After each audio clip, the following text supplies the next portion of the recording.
contains scenes which some viewers may find disturbing.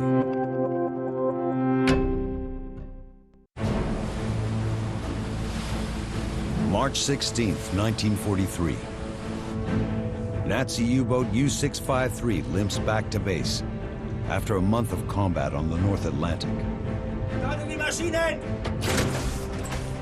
The submarine is having engine troubles.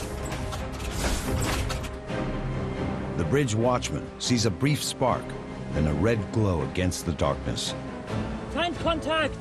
A sailor on deck lighting his cigarette has revealed the presence of an Allied ship. Lookouts scan the surrounding seas and find themselves surrounded by the ghostly shadows of dozens more. Wir sind mitten im Konvoi. U-653 has somehow managed to sail into the midst of an Allied convoy. It is a lucky accident that sets the stage for the largest convoy battle of the Second World War. In World War II, a subsea weapon allows warriors to fight from beneath the waves with cunning, force, and tenacity. Their enemies strike back. Revolutionary, but still sometimes primitive. It's a desperate bid to change the course of war. Their stories are legend.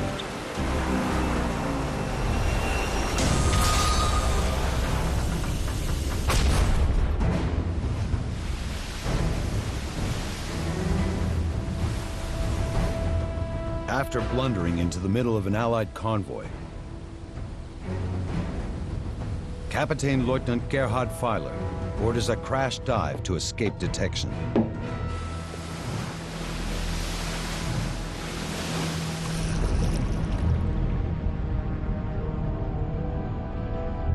Wie geht's euch allen? Safely submerged, U-653 tracks the vessels that pass overhead. Stromgeräusch über uns.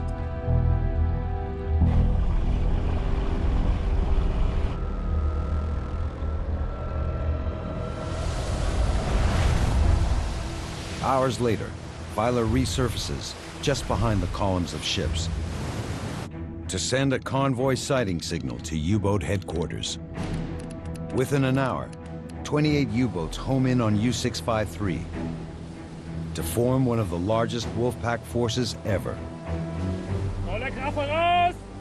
The destruction inflicted by Nazi U-boats over the next 3 days will bring them to the brink of victory in the Battle of the Atlantic.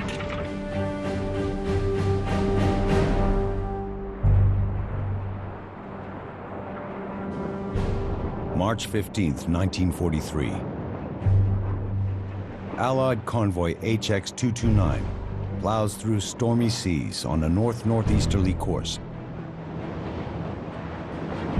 The merchant ships are escorted by warships for protection. More than 3 years into the war, most of the goods and raw materials required by the war effort travel in convoys from North America to Britain. The great benefit of putting ships in convoys is you make the rest of the sea empty, and then you concentrate your defenses around the only target that matters, so the submariners have to fight their way in. All convoys are given names for identification. HX originally indicated a departure from Halifax. 229 means that 228 convoys left before it. HX-229 gradually advances on another convoy, a slow convoy, SC-122, which left from New York. Together, they contain nearly 100 merchant ships. Lieutenant Commander Gordon John Luther leads the escort group protecting HX-229 as it crosses 2,500 miles of ocean. With just 5 warships to protect 40 ships, the escort group has limited capability. He hasn't got the assets to give the convoy anything like the degree of protection it needs. It is Lieutenant Commander Luther's second transatlantic escort. His first was without incident. This time, he won't be so lucky. Nazi naval intelligence is expecting him. When these two convoys were leaving North America, the German B-Dienst, the German intelligence department, was able to read the Allied convoy signals. And this, of course, gave the opportunity to send out the U-boats to find and to fight that convoy. For Gross Admiral Karl Dönitz, cutting off Allied shipping to Britain is the key to winning the war. It's often said that Dönitz wanted 300 submarines to go to war against Great Britain. And in January of 1943, he's got 300 submarines.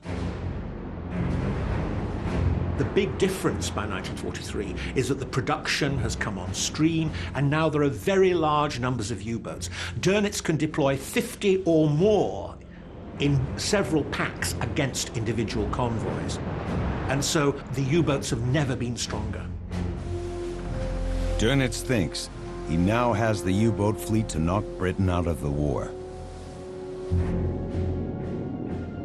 By early 1943, nearly 11 million tons of raw materials, supplies and food has been sunk in the Atlantic. Britain is reaching a tipping point. Something like 22% of all the shipping that sailed from the 1st of March to the 21st of March fails to make it to the other side. It is absolutely the low point of the war. It's nearly catastrophic.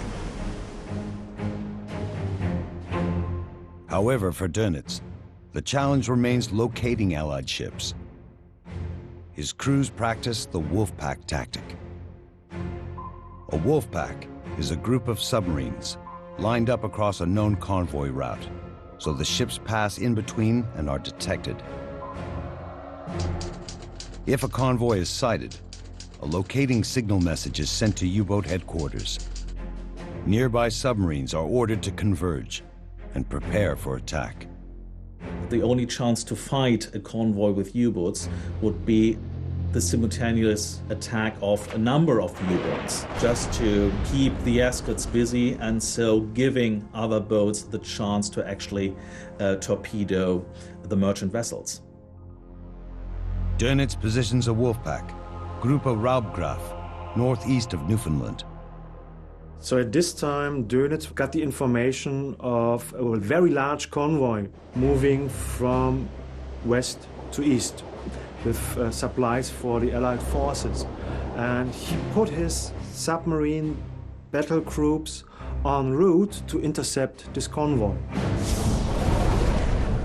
But a different Allied convoy gets attacked by Raubgraf first and gives away the Wolfpack's position. The Allies immediately change course for both convoys, HX-229 and SC-122.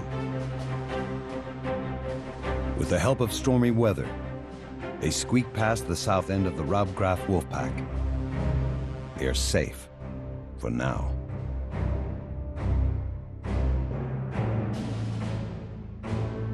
But German intelligence also intercepts the Admiralty's rerouting signal.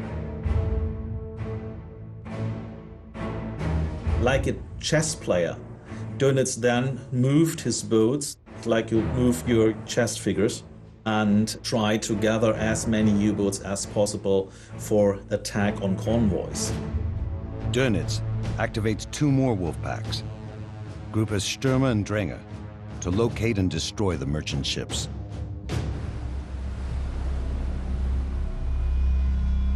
Still 5 days from its destination in Liverpool, Lieutenant Commander Luther's convoy approaches the most dangerous part of its journey, what some call the Devil's Gorge. The Germans would tend to concentrate their wolf packs in this area in mid-Atlantic. And by early 1943, there are a lot of U-boats. Important protection to Allied shipping comes from air coverage. Long-range aircraft equipped with radar and armed with depth charges drive U-boats underwater to deter attacks against merchant shipping. But far out in the Atlantic is an expanse of ocean beyond the range of air support. The Allies call it the air gap. There is a gap in the middle of the Atlantic which cannot be covered by aircraft flying from Canada or Iceland or flying from Northern Ireland. Given the range of most of the aircraft, essentially, therefore, sensibly, the U-boats concentrate on that area where the threat to them is least. It takes 2 or 3 days for ships to pass through the air gap. Without aerial coverage and only 5 warships to protect convoy HX-229, Luther steams ahead unprepared for what Dönitz has in store. Somewhere along that stretch between the Grand Banks of Newfoundland and the approaches to Ireland, they're going to find you.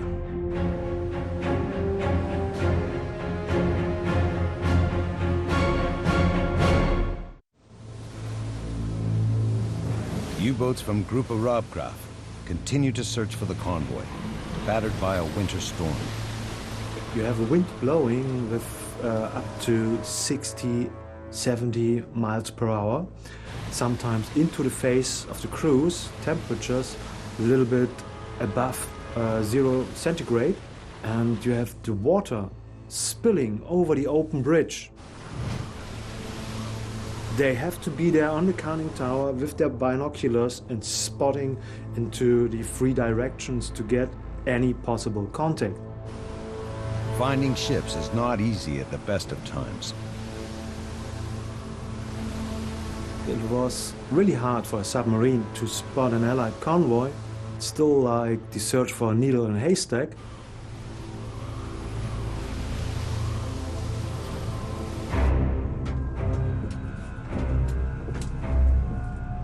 After operating with Gruppe Raubgraf for a month,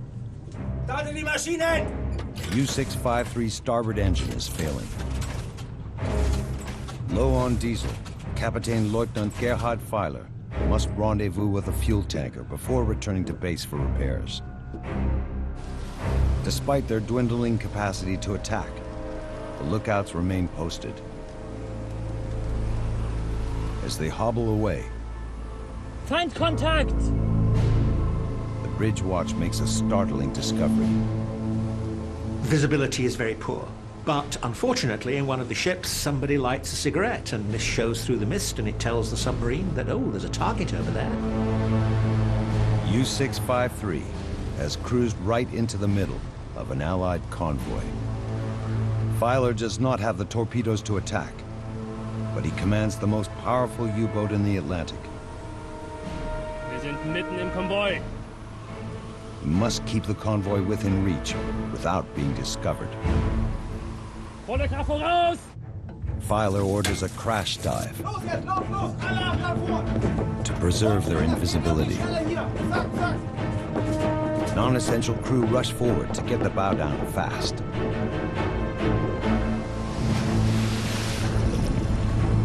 Wie geht's euch allen?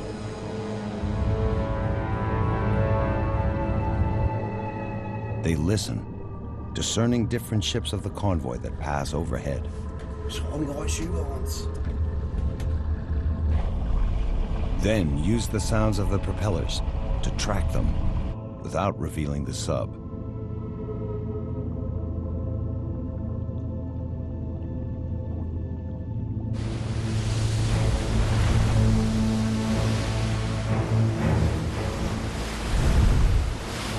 Hours later, Feiler surfaces behind the columns of merchant ships and their escorts, still undetected.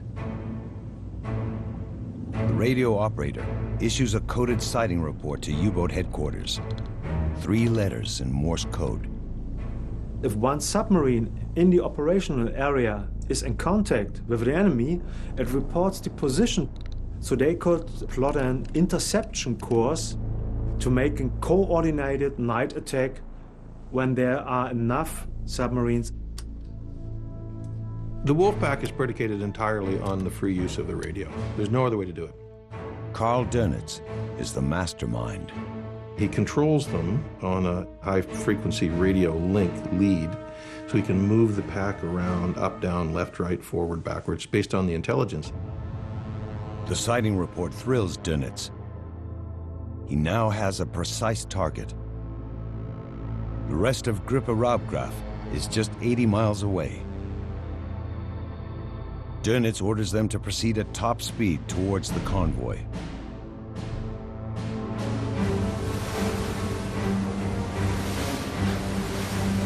U-653 continues to transmit location updates as it shadows the convoy. 11 U-boats from the Stürmer and Dränger Wolfpacks also set course from the east. By nightfall, 38 U-boats advance on the lightly defended ships.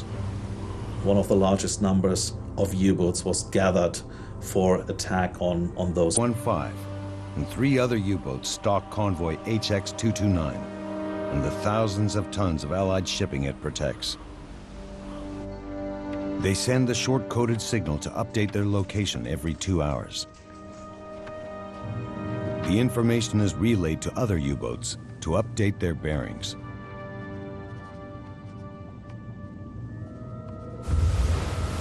The Wolfpack gathers, but they need more U-boats to launch a full attack. They follow Luther's convoy into the air gap. The largest number of sinkings in the greatest area of operations is the North Atlantic air gap, because that's in place by the end of 42 and early 43. Then he could use submarines with impunity. The U-boat commanders know they only have 2 or 3 days to execute their assault before Allied air coverage arrives to drive them off.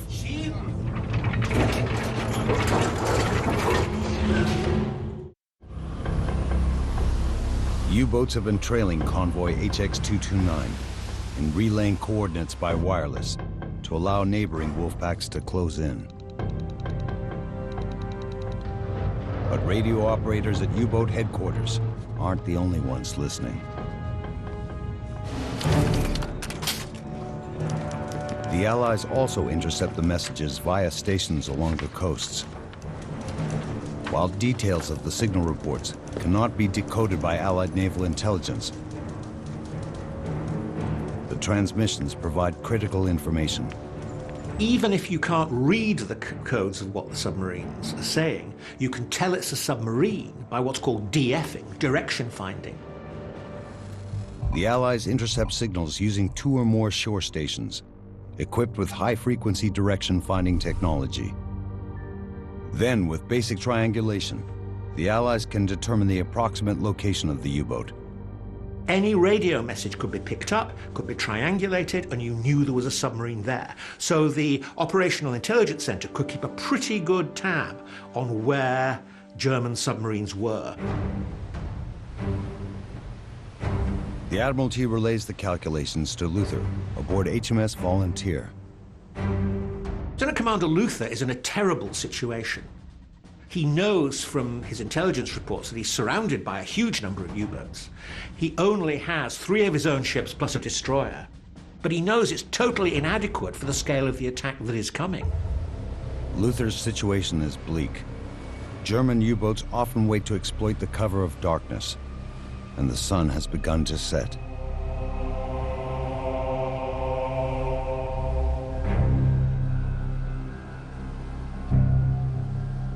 The attack usually comes at night, out of the dark, with the submarine slightly awash, so that only the conning tower is really showing above. And you come in at full speed, and it's basically being attacked by motor torpedo boats on the high seas.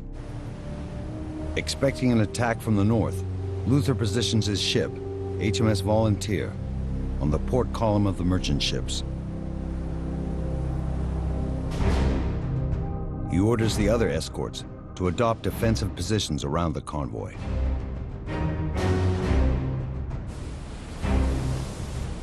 Seven Nazi U-boats already draw near. Dönitz on occasion would actually hold off till he's got 6, 8, in some cases 15 or 20 assembled around the convoy, and then the order would be given that at the right moment in the dark of night, you're free to attack. Aboard U-603, Auftauchen! Oberleutnant Zürzi Bertelsmann prepares for surface attack. Bertelsmann, he manages to get between 2 of the escort vessels. One of them, HMS Beverly, an American-built destroyer in Royal Navy service, and one of the corvettes. And he skillfully maneuvers between the escorts so that he can fire his torpedo into the convoy. While Bertelsmann lines up his shot, Lieutenant Commander Luther orders the convoy to turn south hoping to evade U-boats detected to the north and west. You need luck, because even so you are moving into a position which is perfect, as soon as the convoy zigzags away from you, your position is totally wasted, and another submarine, before that being in a stupid position, is all of a sudden in a perfect position. Luther's detour puts Bertelsmann in a position to attack sooner than anticipated. U-603 and its crew have been at sea for more than a month. They've already sunk 2 ships from another convoy. They only have 4 torpedoes left, but some are armed with new technology called FAT. The Germans had developed a new pattern-running torpedo known as the FAT. You didn't actually have to penetrate the convoy. You actually could fire a torpedo from outside into the convoy, and it would run in a pattern. A torpedo armed with FAT guidance system makes regular turns and sweeps through until it runs out of fuel or makes a hit. And it also gave the appearance that the U-boat was inside the convoy even when it was outside. But it's risky. FAT torpedoes do not discriminate between Allied ships and German U-boats. Both are in danger. Bertelsmann's radio operator sends out a warning to other U-boats that FAT-armed torpedoes are about to be launched. When the submarine gets the information about one submarine firing the FAT torpedo, they have to leave the area where the torpedo is moving, or they have to get deeper, so that the torpedo would pass above them. Torpedo 2 und 3 laden. Then orders the crew to fire the 4 remaining torpedoes. Feuer!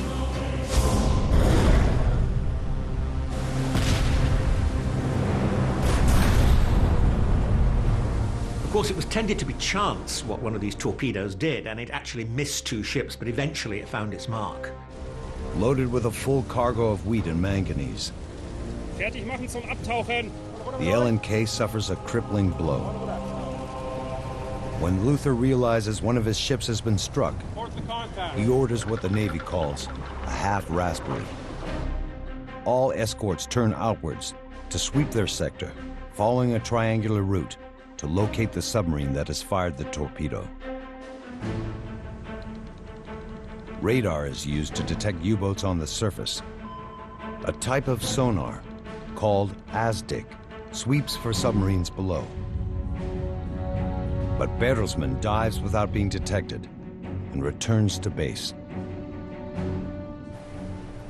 Luther's escorts fail to locate any U-boats as each scans its sector.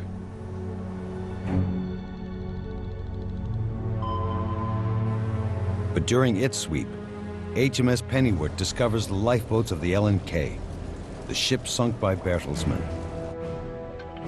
Luther's convoy lacks a designated rescue ship. Standard convoy procedure then requires the last merchant ship in the column to recover the survivors. But the sailors from the LNK have been left behind. Now one of Luther's few precious escort ships is occupied with rescue. As midnight approaches, only 3 escorts are positioned to defend the ship's goods and crews of convoy HX-229. More U-boats converge and adopt attack positions. U-758, commanded by Helmut Mansek, has been in contact with the convoy for over 12 hours. He moves in on the unprotected starboard side.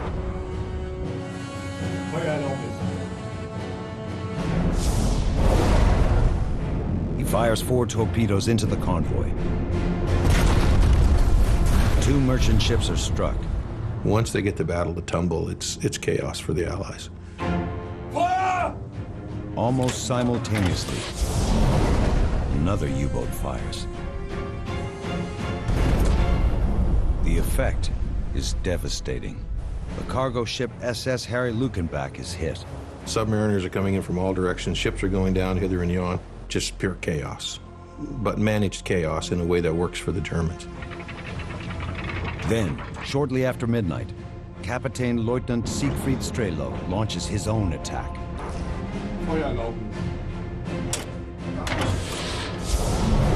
The American Liberty ship William Eustis, carrying 7,000 tons of sugar, is struck.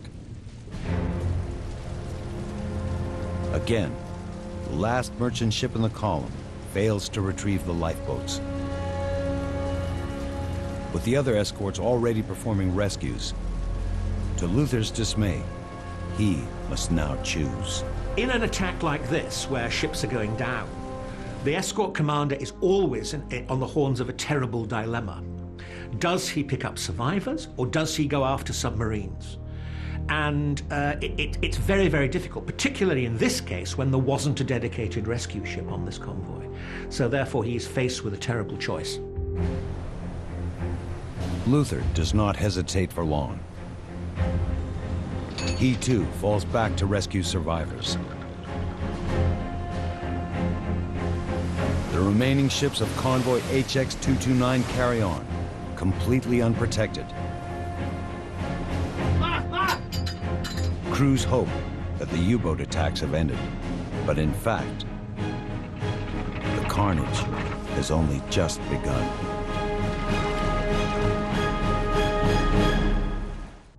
However, as the minutes pass, no attack comes.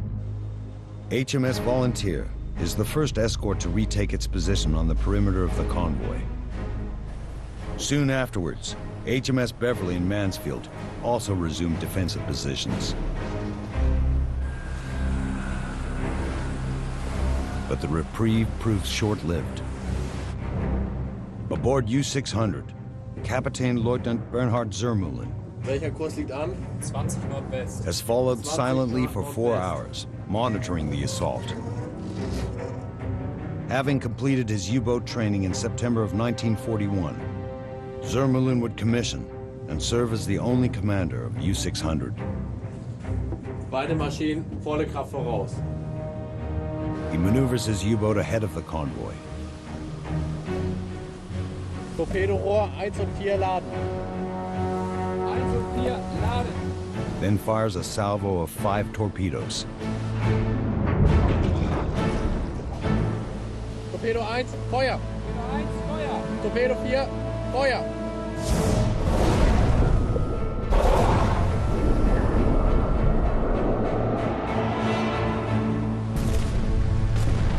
Three ships are struck, including the Southern Princess, a tanker carrying 10,000 tons of fuel oil.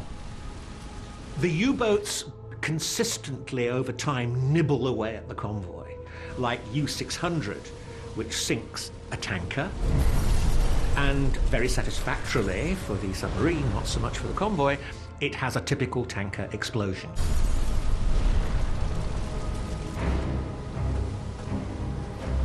Luther orders 2 escorts to carry out sweeps along the starboard side. His own ship, HMS Volunteer, prowls to the port side. 2 submarines are detected on the surface and driven away. Luther, he does the best he can. He chases submarines away, but he just hasn't got the assets for the danger into which he's sailing. Echo bearing green 20, drawing right. Although escorts detect U-boats with their ASDIC, they hunt without success. But Zermühlen's attack is the last of the night.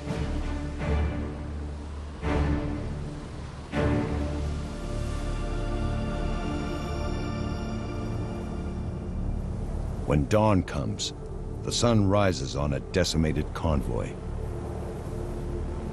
447 of 590 sailors have been rescued thanks to the quick response by Luther's men. The Raubgraf U-boats successfully sink 8 merchant ships from HX-229. About 100 miles ahead, slow convoy 122 has also been attacked overnight. One of the first Stürmer Gruppe U-boats makes contact, and 4 more ships are lost. The first attack by the U-boats of the first pack sinks 12 Allied ships, quite a good ratio. It's a one-sided fight. Just 2 U-boats are damaged in the battle.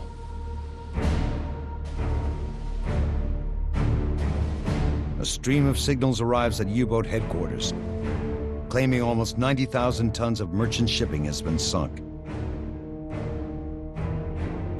Eventually, the convoys on the same route, so that they had to pass all through the contested area with German submarines. And it was a mistake. They reassessed later on, and they didn't do it a second time. Dönitz sends a message to the U-boats to continue to press the attack. Because of this HX convoy in particular suffering the greatest losses of any convoy of the war, there are rumblings in London that perhaps convoy isn't protecting merchant ships. So perhaps an alternative would have to be found. But the trouble is, there isn't one. During the day that follows, the crisis only worsens for the Allies. Previously well behind, HX-229 is catching up with slow-moving Allied convoy SC-122. Nazi U-boats have trapped nearly 100 sparsely defended merchant ships in just over 100 square miles. Most of the early Raubgraf boats, low on fuel and torpedoes, drop out of the battle. But Stürmer and Dränger boats begin to assert their presence.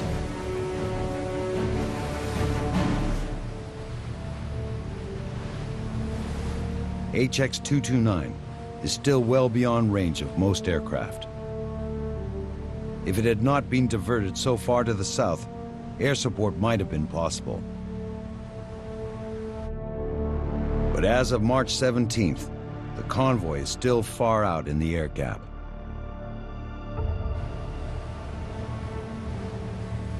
Basically, the Admiralty says to the escort group and the convoy commodore, bash your way through until we can get air support to you. With more U-boats converging, Lieutenant Commander Luther's escorts will have to fight for themselves. 38 U-boats from the Stürmer and Dränger Gruppes surround the 2 convoys. Risking the daylight of March 17th, they continue to pick off merchant ships one by one.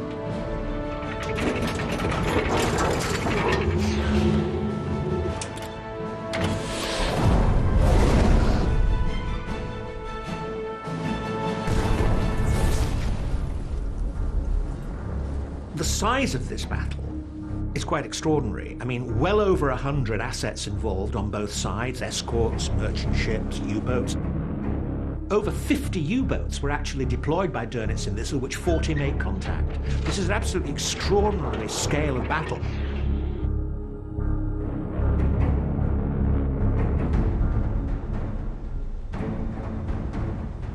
But as the day goes on, the weather improves, allowing the Allied corvettes and destroyers to go on the offensive, to locate and attack U-boats.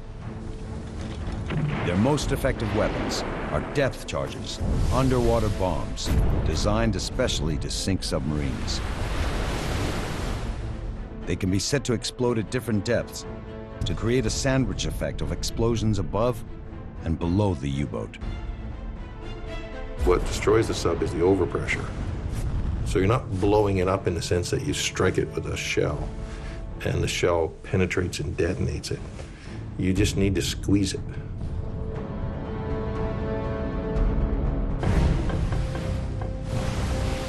On his first patrol, Captain Lieutenant Kurt Lange commands U-530. He has just located HX-229 and transmits his sighting report. Frachter, Backbord voraus!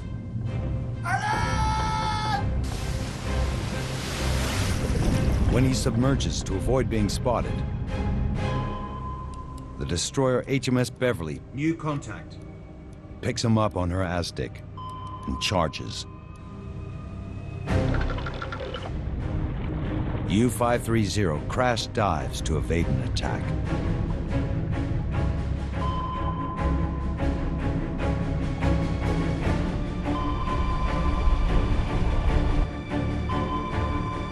Beverly's sonar continues to ping off the U-boat.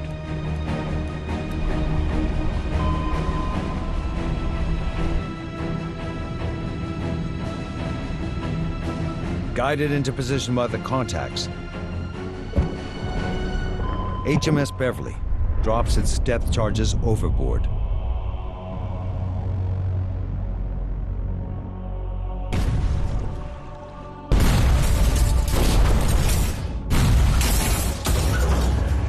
It's quite hard for the commanding officer to keep his crew calm, and everybody is only supposed to wait and to hope, because they can't do anything.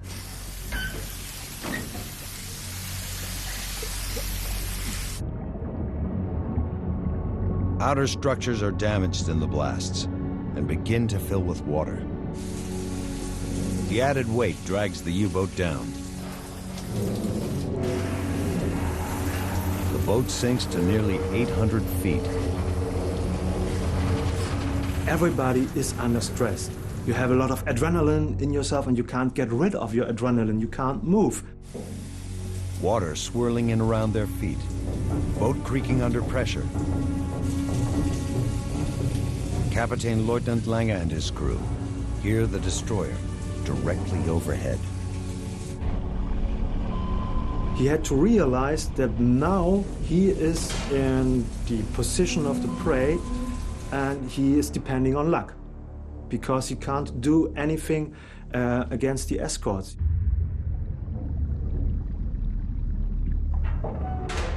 The thing about submarines is there are not a lot of wounded. If the sub goes down, everybody goes with it. Nobody's walking home.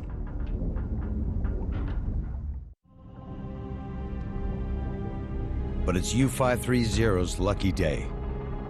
HMS Beverly loses contact with the U-boat.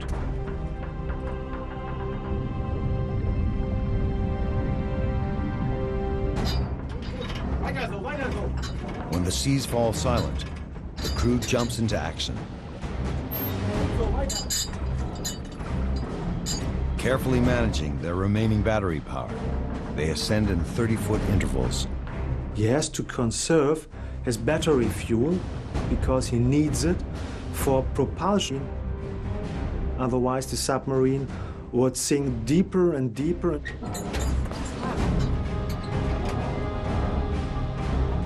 After the 2-hour attack, Lange's crippled U-boat breaks the surface. Their ordeal is over.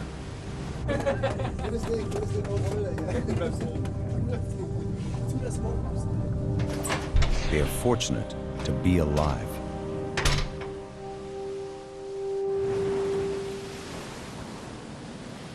Additional Allied attacks throughout the day of March 17th forced 12 German U-boats to lose contact with the convoy.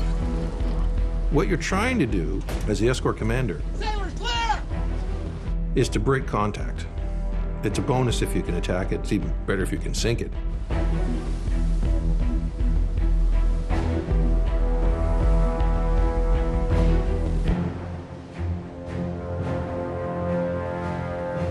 Gradually, the scales tip in the Allies' favor. Although U-boats continue to pick away, the two convoys approach the edge of the air gap. Allied aircraft can reach the convoys from Europe. The wolf packs are now also being hunted from the sky. Long-range air patrols, Liberators, Sunderlands, and Fortresses provide cover from the convoy, relieving pressure off the exhausted escorts. Like the cavalry coming over the hill, the arrival of Coastal Command aircraft alters the situation very significantly. Aircraft can force submarines down. Once submarines are submerged, their mobility is greatly reduced. A 206 Squadron Flying Fortress flies into a squall astern of the convoy, hoping to catch a U-boat unaware.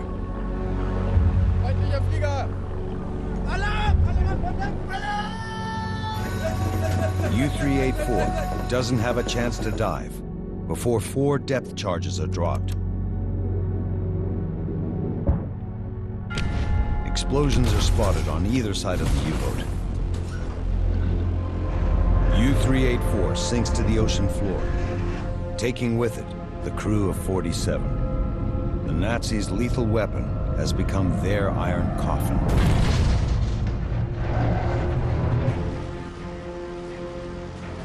Now the convoy is under the air umbrella, which can be quite aggressive. So the sensible thing to do is to withdraw the U-boats so that they can go back into the gaps and find another convoy without air cover. Dönitz finally calls off the attack. HX-229 and SC-122 have endured a 3-day assault, suffering a record amount of destruction. Fire! Between the two convoys, 22 ships, totaling more than 146,000 tons, has been destroyed. On the remaining vessels, 11 carried more than 1,100 survivors between them.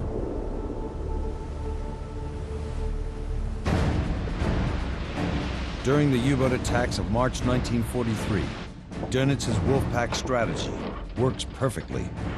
The successful operations provide reason to believe Germany is on the brink of winning the war for the Atlantic. For the first 3 weeks in March of 1943, 100% of the convoys crossing the North Atlantic were intercepted. Over 50% of them were actually attacked by U-boats. But at the end of March, circumstances shift again. The resources are on the horizon, and so is better weather, and it all changes almost in a heartbeat at the end of March. Longer spring days, better technology, and more airplanes allow the Allies to close the air gap. When air power becomes really oppressive in the spring of '43, when the North Atlantic air gap disappears because of small aircraft carriers, 4-engine aircraft, all radar equipped, there's no place left for Dönitz to go. He has to quit the end of May because he has literally nothing left. The Germans go from near victory, whatever that might have been, to catastrophic defeat in about 8 weeks. The battle against the convoys SC-122 and HX-229 is a minor battle in the context of the whole war, but it marks the shift of the Battle of the Atlantic.